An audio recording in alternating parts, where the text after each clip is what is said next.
If you're looking for a place in Cebu to chill down, nga naay reggae nga vibes, unya bukid ang ambience, naay banda plus naasay abunda nga mga pagkaon. Pero dool ra kay 10 minutes drive lang from JY Square Lahog. Naara na diri sa One Love Bar and Grill.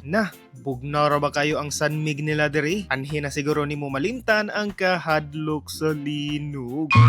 Bitaw nindot sa gyud tambayan diri kay dala na sa gyud laag. Daplin ra man gud sa dalan nya naara sa enough parking space. Al fresco dining ug perfect yun from sunset hangtod gabii. Nakaingon gyud mig One Love. Tungod sa tanan nilang giandam namo nga puwerte gyung daghana. Wa man gud nagpahibaw sila ag tabay nga nagdiet siya aning adlaw.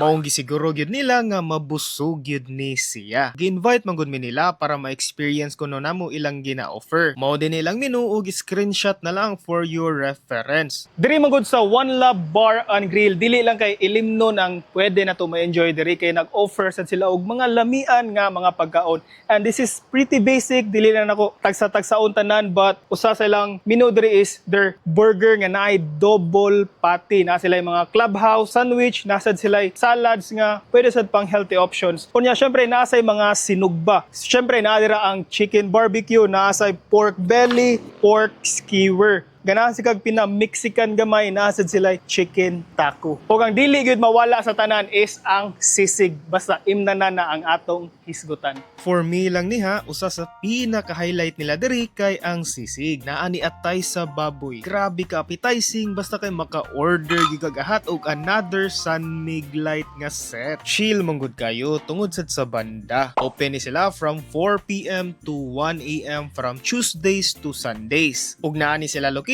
sa Sitio Maaslom, Barangay Busay, Cebu City. Maong isave na ni for your next chill spot.